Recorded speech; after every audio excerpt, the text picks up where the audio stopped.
आराम पड़ गया। 80% आराम पड़ गया। परसों के हवन में और कौन शामिल था भाई जी? आप भी थे? नींद नहीं लगता था, 3 महीना नींद नहीं लगता था। 3 महीने से नींद ही नहीं आ रही थी? नींद नहीं, सब पूरा बदन दर्द पूरा। अच्छा, आज आपका तीसरा दिन है धाम में ही? तीसरा दिन है। और धाम में आपने परसों हल्दी कराई थी? हल्दी कहते। अच्छा, और दूसरा कौन है?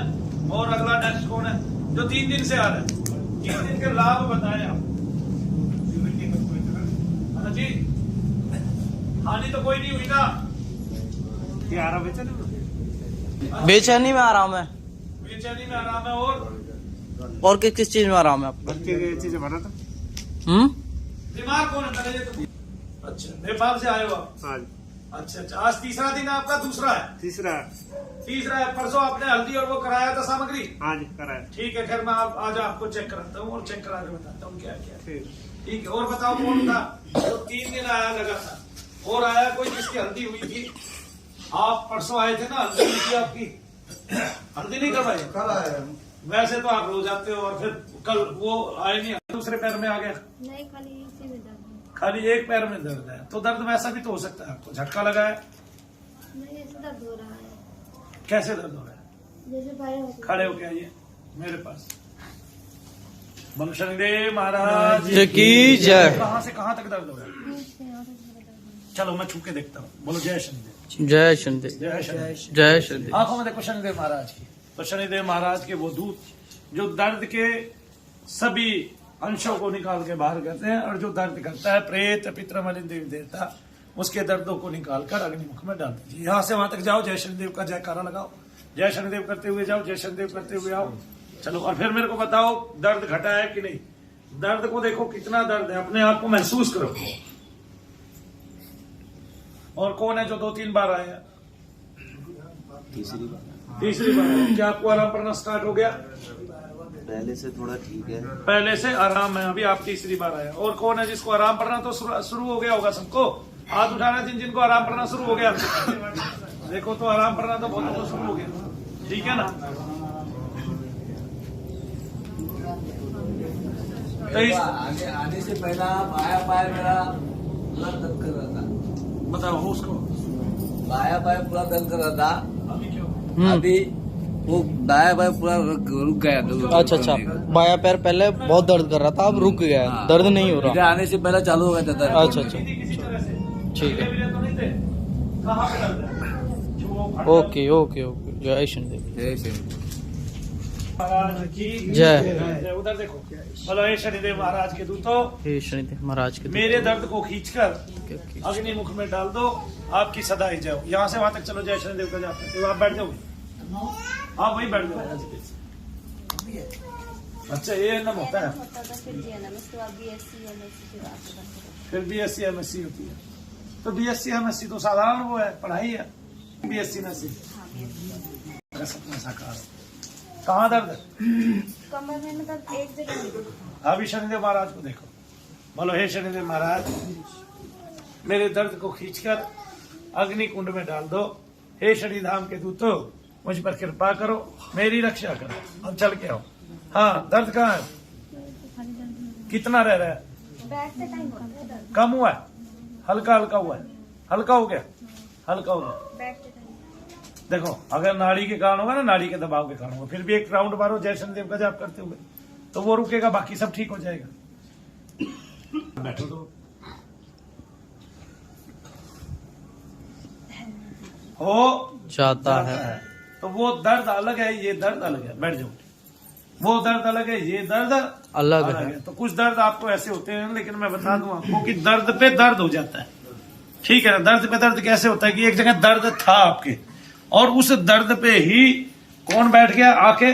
उस दर्द पे प्रेत आके बैठ गया या पितृ आके बैठ गया, और वो दर्द आपका बढ़ा दिया, बढ़ गया।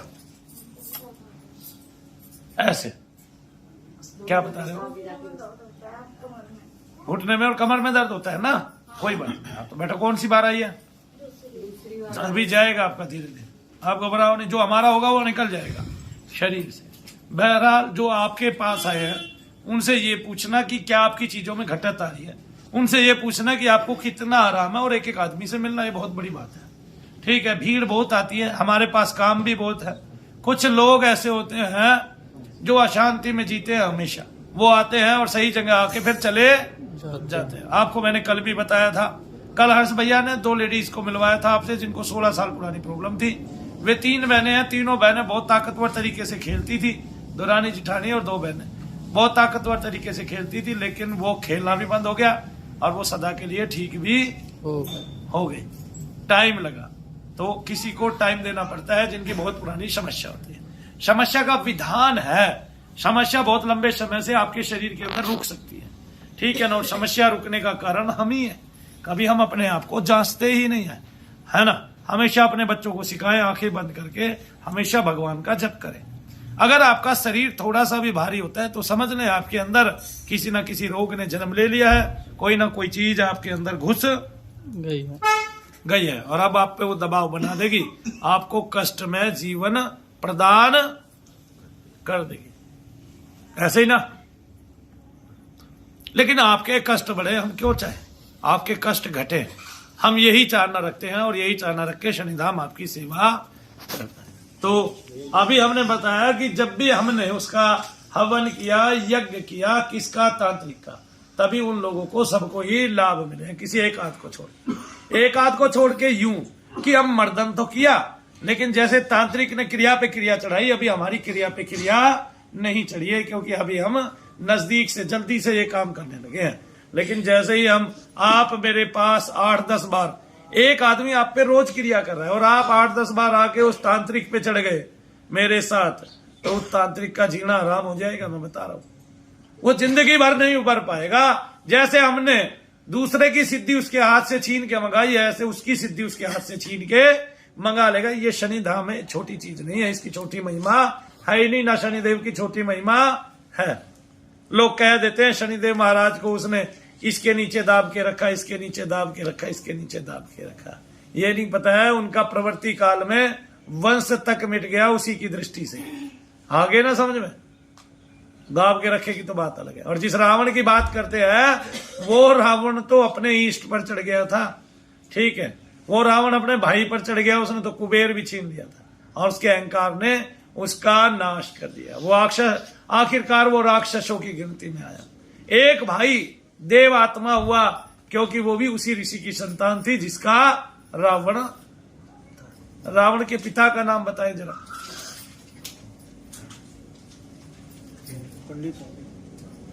कोई पंडित था,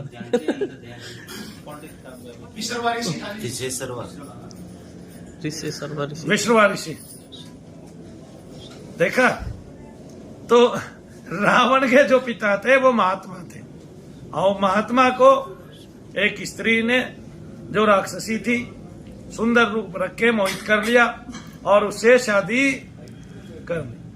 अब 4 पुत्र हुए। कितने पुत्र हुए? 4।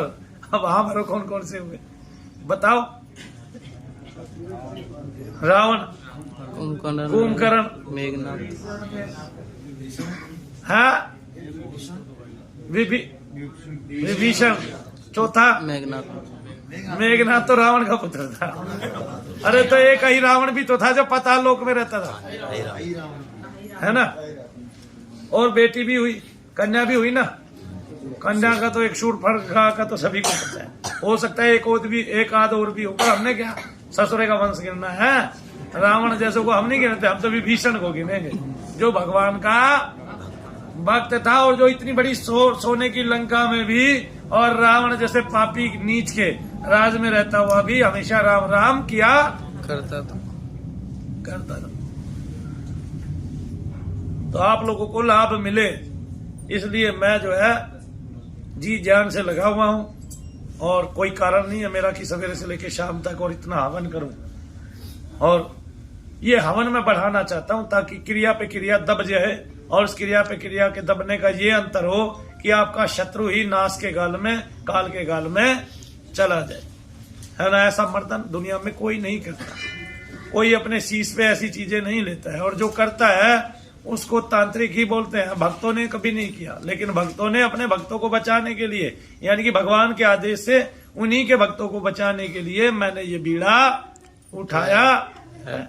तो उनका सब कुछ छीन लेना, उनके इतने ऊंचे इष्ट को जिसकी वो इतने दिनों से साधना कर रहे थे, कभी खून पिला रहे थे, कभी बकरा खिला रहे थे, कभी मुर्गा खिला रहे थे, उष्ट को उनसे विमुख कर देना। मैंने उनकी पूजा ही नहीं लगे, उनकी शक्ति ही नहीं लगे। तो तंत्र मंत्र यंत्र। ओम तंत्र राजाए विद्महे, क्या बोलेंगे? ओम तंत्र राजाए विद्महे वर प्रदाय च धीमहि तन्नो तंत्र प्रचोदयात्। ओम यंत्र राजाए विद्महे वर प्रदाय च धीमहि तन्नो यंत्र प्रचोदयात्। ओम मंत्र राजाए विद्महे और वर प्रदाय च धीमहि तन्नो मंत्र प्रचोदयात्। ओम, तो ओम तंत्र मंत्र यंत्र, ये 3 विधियां हैं भारत में पहले से। तंत्र से भी काम किया जाता है, मंत्र से भी काम किया जाता है, यंत्र से भी काम किया जाता है। लेकिन तंत्राचार्य जितने भी हैं तकरीबन वो इस संसार में आए और उन्होंने संसार में अहित ही किया, भगवान शंकर को छोड़ के। भगवान शंकर तो तंत्र के सम्राट है, भगवान शंकर से ही सारा तंत्र उपस्थित है। उन्हीं के चरणों में से जैसे तंत्र का उद्भाषण हुआ है, तंत्र उद्भाषित हुआ है, तंत्र उन्हीं के चरणों से निकला है। तो तंत्र हुआ, मंत्र हुआ और यंत्र हुआ, ये सब भगवान शंकर की संसार को देन है। तो लोग यंत्रों से भी काम करते हैं, यंत्रों को बना के बहुत सारे काम करते हैं। और तंत्र मंत्र यंत्र है ना, ये तीनों चीजें ही कारगर सिद्ध होती है। तो जब मुस्लिम नहीं थे, बाद में मुस्लिम हुए, तो उन्होंने भी यंत्र लिखना स्टार्ट किया, है ना, अपनी अपनी उसमें। लेकिन वो यंत्र अगर आप देखोगे तो वो प्रेरणा है हिंदुओं के यंत्र की, जो वो लिखते हैं ना उसमें। तो वो हिंदुओं के द्वारा जो यंत्र पहले से बने हुए थे, सिद्ध थे, उन्हीं की प्रेरणा है, उन्हीं से वो जन्मे हैं। इसी तरह से मंत्र भी जो है वो बहुत पुराना है। और मंत्र के रूप में मुस्लिमों में कुरान शरीफ में जितनी भी आयतें हैं उनको उपयोग किया जाता है, यानी कि किसी एक शब्द की बार बार आवृत्ति। और कोई एक शब्द ऐसा जिसकी अरबों खरबों बार आवृत्ति जो है वो ऊपर से उस तत्व को खींच के ले आती है जिस तत्व की वह रचना है। आगे ना सर, आप विमुख होकर जा रहे हैं मुझसे और आप उस दरवाजे तक पहुंच गए, अचानक मैंने नाम लिया रामपाल और रामपाल घूम गया, रामपाल और रामपाल घूम गया। इसी तरह भगवान का नाम है। तो जब हम मंत्र का उच्चारण करते हैं तो वो देवता भी घूम के हमारी तरफ आ जाता है, लौट आता है, जैसे रामपाल जी लौट आए। नाम लेने से प्रभाव पड़ता है उस पर, देवता पर, और हमारे ऊपर तो पड़ता ही है। हमारे ऊपर क्या पड़ता है कि जो देवता है वो शक्तिशाली है, देने वाला है, ठीक है, और वो हमें उस नाम के बदले में एवज में शक्ति प्रदान करता, और वो शक्ति हमारे जीवन भर काम आती है। वो शक्ति हमारी जो आत्मा शक्ति है वो उसको जागृत करती है, क्योंकि देवताओं के पास आत्मबल ज्यादा होता है हमारी अपेक्षा, इसलिए उनकी कलाएं भी ज्यादा होती है। क्या होती है? कलाएं भी ज्यादा होती है। तो देवता ज्यादा कला के होते हैं, है ना। तो देवता, मानव जो है वो 8 कला तक का होता है, और देवता जो है उससे ऊपर के होते हैं सारे के सारे। और कहां तक पहुंच जाते हैं? 64 कला तक पहुंच जाते हैं, है ना।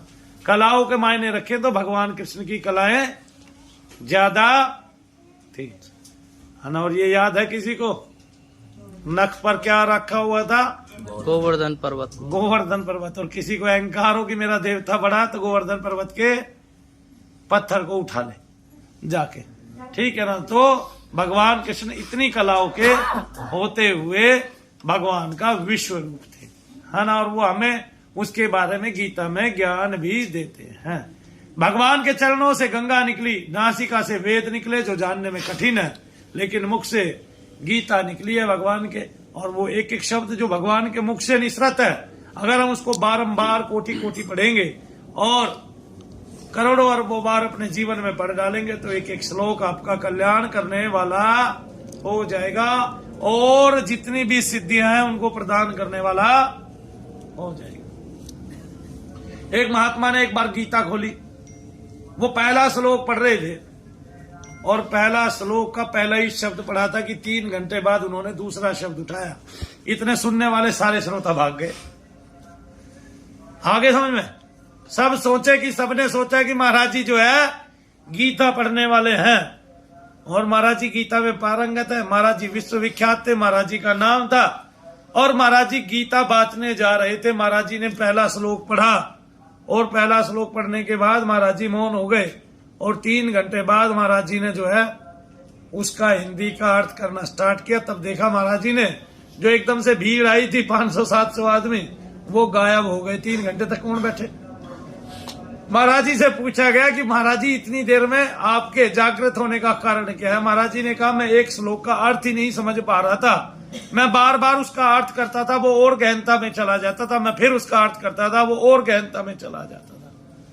बोलो मैं ईश्वर के प्रयास को देख रहा हूं कि उनके मुख से जो निकली हुई वाणी है वो इतनी गूढ़ से गूढ़तम है और इतनी सूक्ष्म से सूक्ष्मतर है और इतना विचार से विचारवान है और ऐसी लघु से लघु है कि सामान्य से लेके असामान्य तक की भी समझ में आ जाए।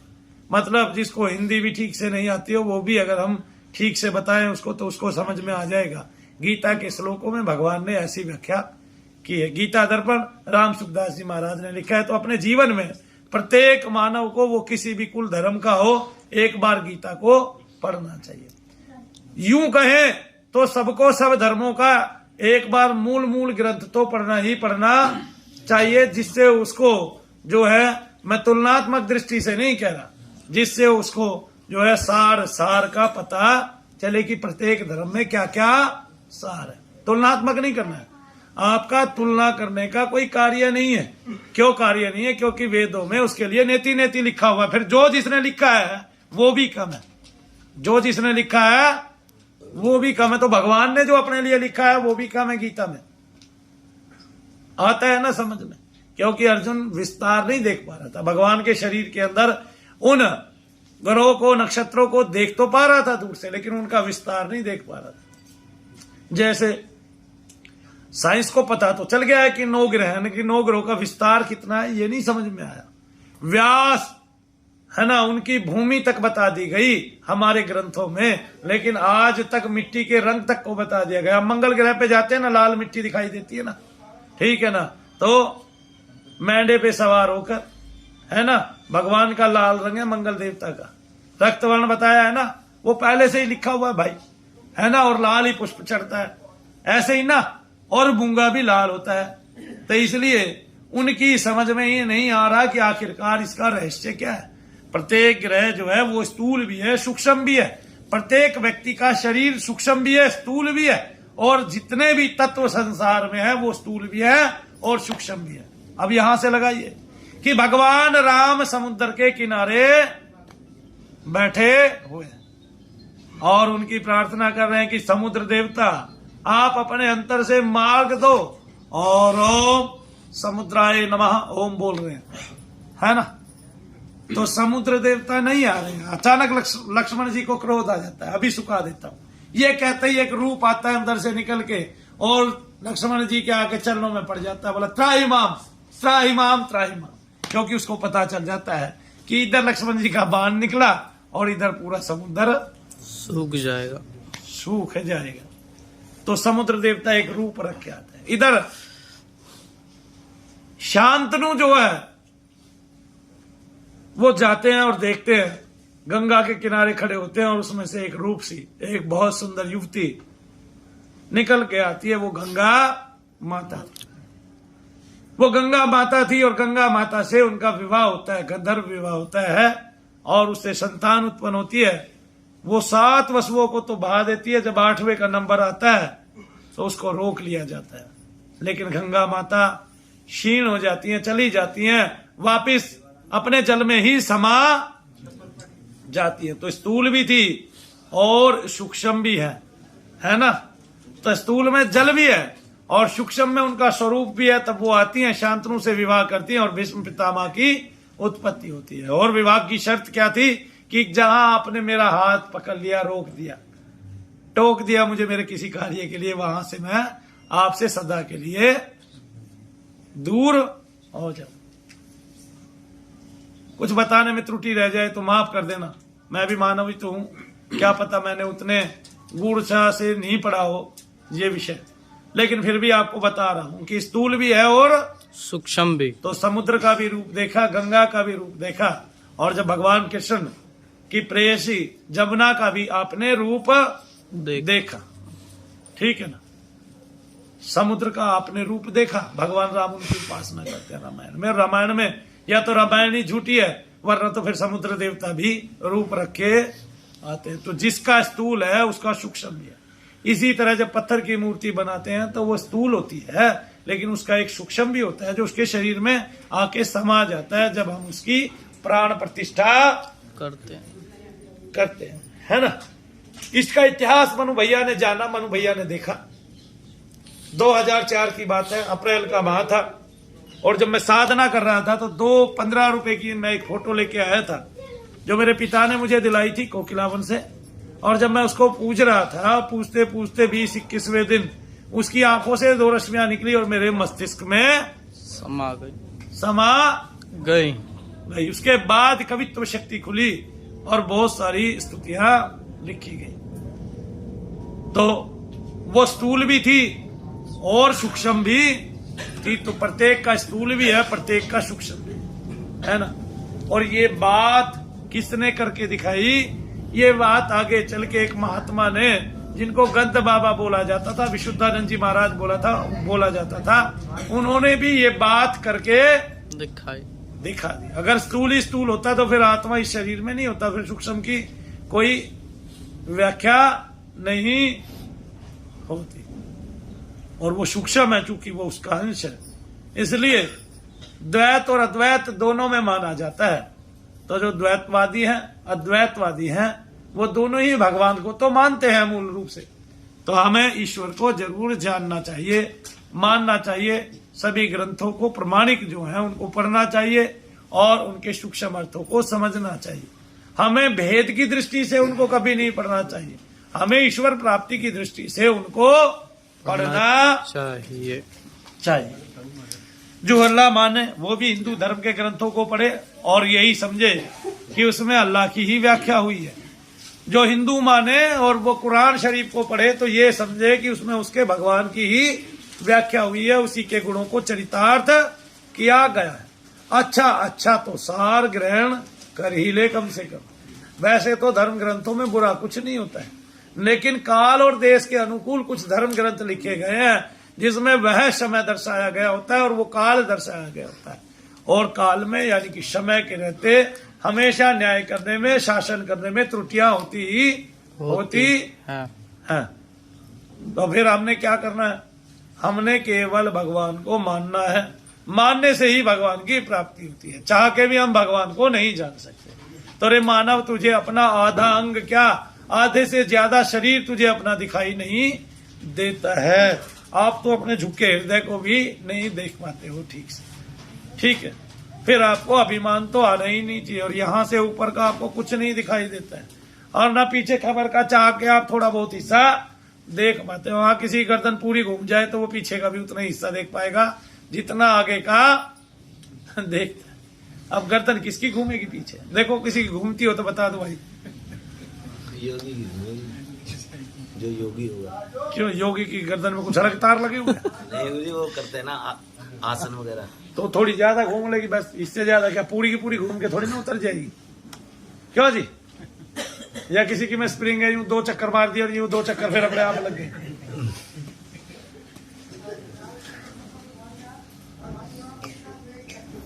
तो अहंकार तो कभी करना नहीं। हम जब अपने होने की प्रक्रिया ही नहीं देख पाते, जैसे भाई मैं तो देख नहीं पाया मैं कैसे पैदा हुआ हूं, तुम में से कौन कौन देख पाया? हाथ उठाना जरा, कैसे पैदा हुए थे?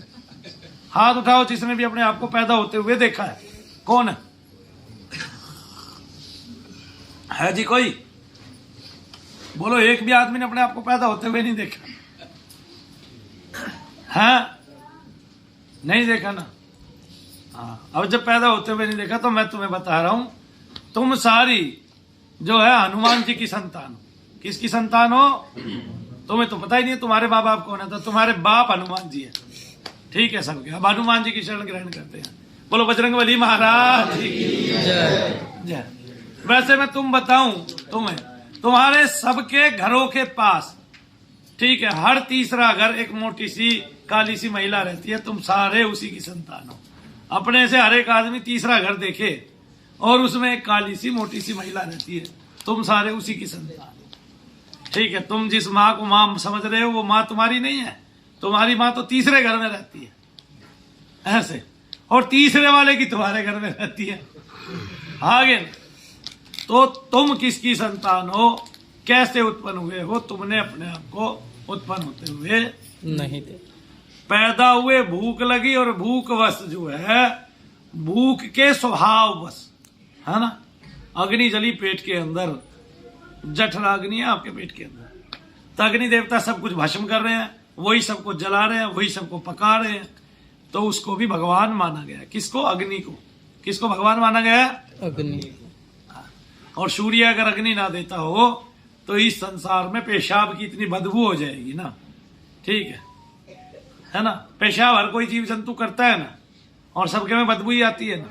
अगर सूर्य ना निकले तो वो बदबू कितनी हो जाएगी संसार में, 2-4 रात में सब मर रहे बदबू में।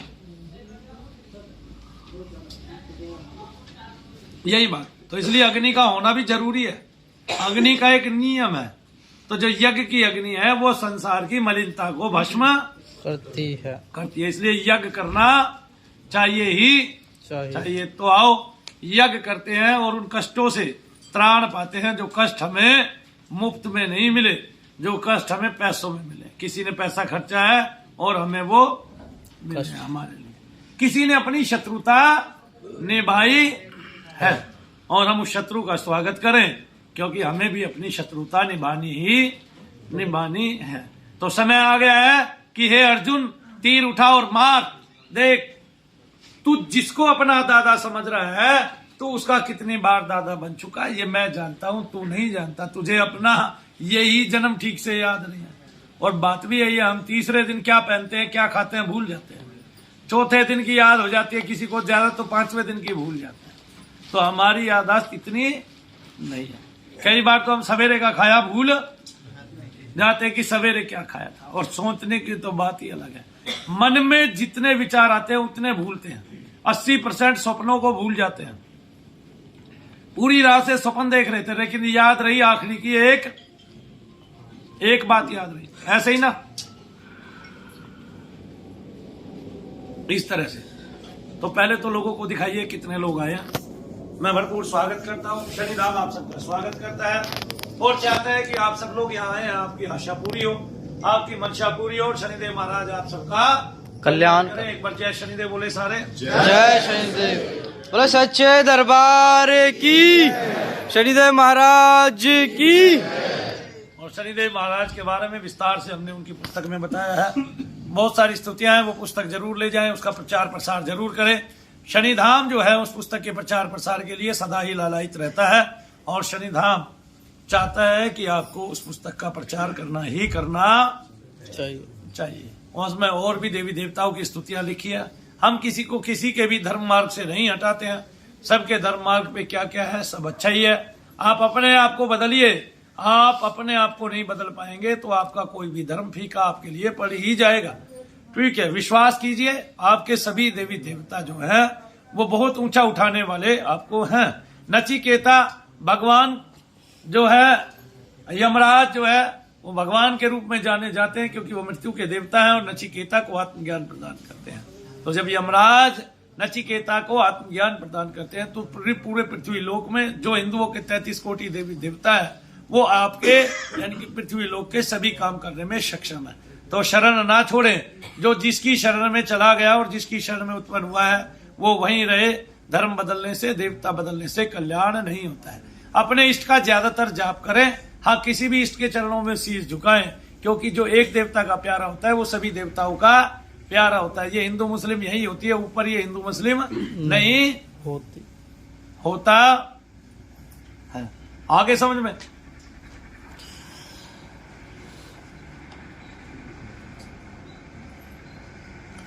और बच्चों सारा शब्दों का खेल है। किसका खेल है? शब्दों का। जितने भी मंत्र हैं जब हम उनको जपने लगते हैं, भजने लगते हैं, तो वो हमें बड़ी शक्ति उत्पन्न करके देते हैं। और एक टाइम में इतनी शक्ति उत्पन्न हो जाती है कि उस शक्ति से हम कुछ भी कर सकते हैं। जैसे सुंदरकांड में अनेक सिद्धियों का साक्ष्य है। सुंदरकांड वैसे भी सिद्धियों का साक्ष्य है। अणिमा, गरिमा, लघुमा, ये सब सिद्धियों से प्राप्त हो जाती है। इसके सचरित्र उदाहरण जो है वो कैची धाम वाले हिमाचल प्रदेश में कैची धाम कंबल वाले बाबा हैं। कंबल वाले बाबा हैं, नीम करोड़ी के बाबा। वो हनुमान जी का ही भजन किया करते थे।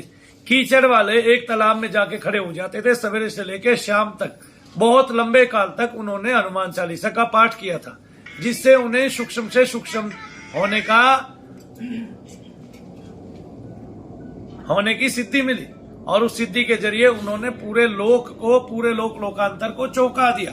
और आज विश्व के महान से महानतम व्यक्ति जो है उनकी शरण को ग्रहण करते हैं। तो जाइए कहीं भी और सबकी कृपा लीजिए, लेकिन धर्म कभी भी बदलना मत। और भूत प्रेत के लिए तो कभी भी मत बदलना, क्योंकि अगर किसी ने निकाल दिया है एक, तो गारंटी नहीं है कि आगे आपके शरीर में कभी प्रेत आएगा नहीं। तो इसलिए केवल क्या करना, भगवान की ओट लेना, शरण ग्रहण करना और अच्छी बातें सीखना और अपने जप का निरंतर जाप करना। तो शब्द की व्याख्या है, शब्द की महिमा है, शब्द ही ब्रह्म है। और शब्द को बचने से, जपने से, किसी भी धर्म का हो, ओम धम्मम शरणम गच्छामि, बुद्धम शरणम गच्छामि। और नवाण मंत्र जो बोले तो जैनियों का मंत्र होता है, ओम नमो अरिहंताणम नमो वज्जाणम, है ना, ऐसे बोलते हैं। वो है कोई जैन का है, जैनी है कोई हमारे पास अभी जैन धर्म से, बौद्ध धर्म से है ना? तो शब्द में एक शब्द है जरूर, है ना। अल्लाह अकबर मुसलमान बोलते हैं ना, तो एक अल्लाह अकबर को वो कितना बोलते हैं, बहुत बोलते हैं। तो उस बोलने से शक्ति उत्पन्न होगी। यार कोई एक व्यक्ति बहुत बोले, पूरे जीवन भर बोले, तो उससे और शक्ति उसको प्राप्त होगी। तो जो परंपरा से बोला जा रहा है उस शब्द में शक्ति निहित हो जाती है। इसलिए जो परंपरा से जपने वाले हैं, जैसे कोई गायत्री को परंपरा से जप रहा है, तो परंपरा से जो उनके गुरु होते हैं वो स्मरण करते जाते हैं पूरे जीवन भर।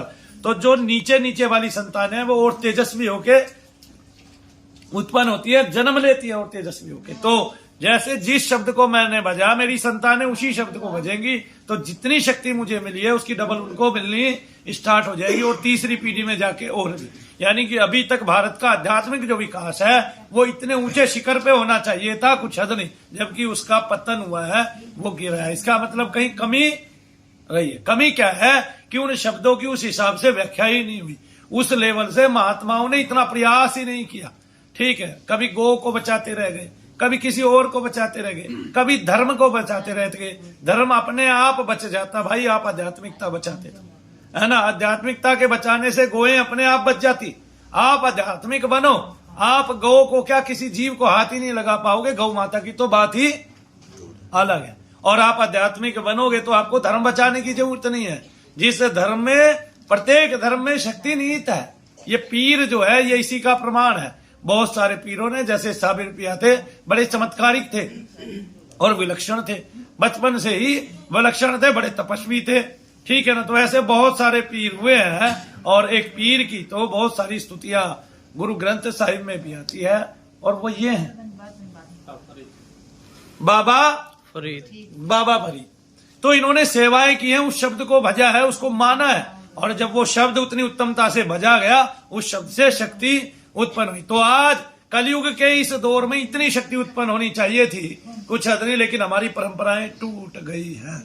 ठीक है ना। बोलते हैं कि 4 स्तंभ जो थे, जिनकी धारणा अवधारणा किसने की, भगवान शंकराचार्य ने की।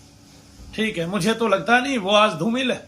किस रूप में धूमिल है कि हम नाम तक नहीं सुन पाते उन महात्माओं का कि ये महात्मा जो है शंकराचार्य है। पता ही नहीं चल पाता सामान्य आदमी को, जबकि टीवी पे ज्यादातर प्रचार प्रसार आध्यात्मिकता का होना चाहिए, लेकिन परोसा क्या जा रहा है, जिसको परोसा जा रहा है वो गलत चीजें हैं। इसलिए हमारी आध्यात्मिकता बढ़ नहीं पा रही है। और आध्यात्मिकता शब्द का स्तर अब तक इतना ऊंचा होता कि कोई भी व्यक्ति अपने जीवन के 1 घंटा भी अल्लाह अकबर पढ़ता तो प्रेत कभी भी उसके जीवन में पास नहीं आता। कोई भी व्यक्ति अपने जीवन के 1 घंटे अगर ओम नमः शिवाय ओम करता तो कोई भी प्रेत कभी भी उसके जीवन भर पास नहीं भटकता। उल्टा जैसे जैसे वो जीवन में ओम नमः शिवाय ओम का अभ्यास करता तो वो योगी से भी बड़ा योगी हो जाता और भगवान की कृपा पा जाता। तो शब्द ने देना था बहुत कुछ, शब्द ने देना था बहुत कुछ और शब्द से उत्पन्न होना था बहुत कुछ, लेकिन हमारे महात्मा सारे के सारे ढीले निकले। जोड़ते गए, मोटा पेट होता गया, ठीक है, बतियाते गए, ठीक है ना, और दूसरी भाषा इस्तेमाल नहीं करूंगा।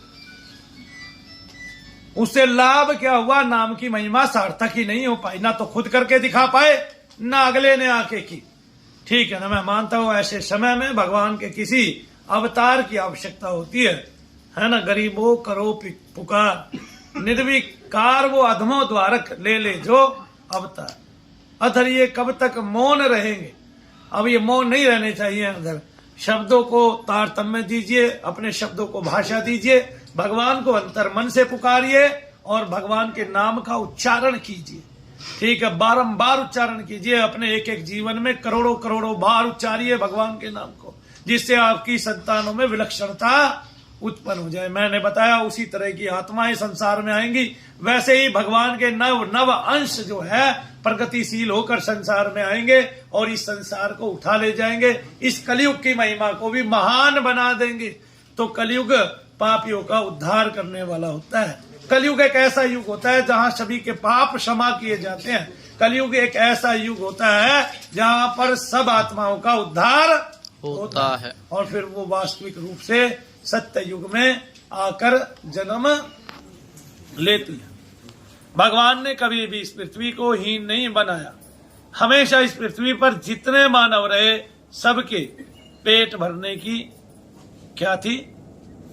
पेट भरने के लिए पदार्थ उत्पन्न कर दी। यहां तक कि हमारी नई नई डिमांड वो प्रकृति, वो माता धरणी पूर्ति करती आ रही है। हमें कोयला चाहिए तो कोयला दे रही है, अभ्रक चाहिए तो अभ्रक दे रही है, लोह चाहिए तो लोह दे रही है, मकान बनाने के लिए ईंटें चाहिए तो ईंट दे रही है, स्वर्ण चाहिए तो सोना दे रही है और हीरे मोती चाहिए तो हीरे दे रही है, ठीक है। तो जब हम प्रकृति से इतना ले रहे हैं, चूंकि हम प्रकृति में मिले हैं, माया के हमारे पास तत्व हैं, तो हम पंच तत्वों के शरीर में निवास करते हैं, लेकिन हम हैं तो विशुद्ध आत्मा ही। और अगर हम शब्द का यजन भजन करेंगे तो जैसे पृथ्वी से जो पदार्थ हमें मिले हैं, पृथ्वी की सेवा करने से, ऐसे जब हम भगवान की सेवा करेंगे तो वे अद्वितीय पदार्थ हमें भी प्राप्त होंगे ही होंगे। जय शनिदेव भक्तों, विषय बहुत गूढ़ है और इससे गूढ़तम तरीके से मैं आपको समझा नहीं सकता, क्योंकि वो आपकी समझ से परे हो जाएगा। तो समझ से परे का कोई भी साधन नहीं। मैं आप सबके बीच में जन्मा हूं, आप सबके जैसी ही बातें करूंगा जिससे आप सब अपनी जल्दी जल्दी सीख जाएं। बहरहाल तब से 2 लाइनें फालतू बढ़ चुकी है, 3 लाइनें। मैं पूछना चाहूंगा जो लोग पिछली बार के आए हैं, क्या उन लोगों में से आराम कोई पहले व्यक्ति ऐसा हाथ उठाए जिसको आराम ही नहीं पड़े आज तक? ऐसा कोई व्यक्ति हाथ उठाए जो बहुत बार आया है और उसको आराम ही नहीं पड़े आज तक? कितनी बार आई है? दूसरी बार आके आप हाथ नहीं उठाए अभी, क्योंकि 4 बार तो मैं बुलाता हूं, 4 बार में आपके प्रेत कटते हैं और 4 ही बार में प्रेत कट जाते हैं। उसके बाद देवताओं की बारी आती है और देवताओं के बाद आपके पितरों की बारी आती है। और पितर में टाइम भी लग सकता है किसी का और टाइम नहीं भी लग सकता है। पितर में समय कब लगेगा? जब आपके पितर प्रेत रूप में होंगे और तांत्रिक ने पकड़ के किसी और के घर में शरीरों में छोड़ दिए होंगे, वहां वो कुल मिला रहे होंगे, उनका उद्धार हुआ नहीं होगा, वहीं से उसकी कोष आपको लगी हुई होगी। बहरहाल कोई दिन ऐसा नहीं जाता जिस दिन यहाँ शनिधाम में भीड़ नहीं होती, कोई दिन ऐसा नहीं जाता। और हर्ष भैया यहीं पे बैठेंगे, बाहर बैठेंगे, आप सबकी सेवा करेंगे, आप सबको बताएंगे और मैं बाहर हवन करूंगा और मैं 30-30 लोगों का, 40-40 लोगों का हवन करूंगा। तो बहरहाल 1 से 30 नंबर तक खड़े होकर बाहर चले जाए। जिनके पास 1 नंबर से 30 नंबर तक की पर्ची है, अपने शत्रु का 30 नंबर तक के